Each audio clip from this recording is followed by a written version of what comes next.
So this is one of them. This is a mutoscope. The abductors. Ooh, look at this. So here it is. The mutoscope was invented by Herman Kassler in 1894, around the same time as the emergence of cinema. This was adapted with paper pictures of progressive action run rapidly on a revolving wheel for an audience of one. And you would go into an arcade and you could see banks and banks. That's where you'd find these things, in arcades? In arcades. Lots of other penny slot machines, pinball machines, weight machines, things like that.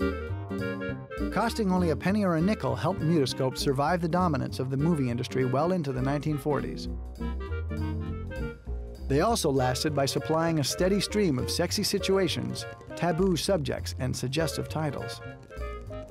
You would walk up to the mutoscope machine and you'd see this title card over it so you'd know what you were going to pay for. 1 cent. 1 cent to see what he wanted. And he got what he wanted. Which was a smooch, I think. Mm-hmm. She was not very happy about it. Nosy Josie butts into a quarrel and gets trimmed down to her lingerie. Well, that's what she gets for butting into a quarrel. There you go. Of course, that one cost a nickel. It did, because she's down to her lingerie. Following the classic rule that sex sells, these posters always seem to offer more titillation than the mutoscopes actually delivered. Pinky after a little typewriter. All seems very tame. Right. It is fairly tame. But behind closed doors, those guys were getting it on, you know what I'm saying? Exactly. I mean sex. Exactly. But this is kind of interesting because while you had the stereo views and the Stanhopes, those were all taking place in your own private space. This, you're having a voyeuristic experience in a public space. Mutoscopes weren't pornography. They were more like the precursors of trashy reality TV or internet clips.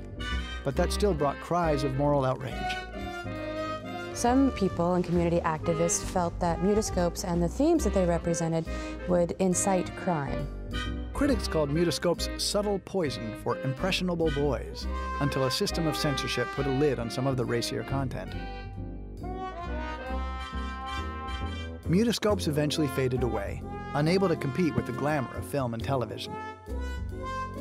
But the debate about sex in the media and whether it warps young minds continues to this day.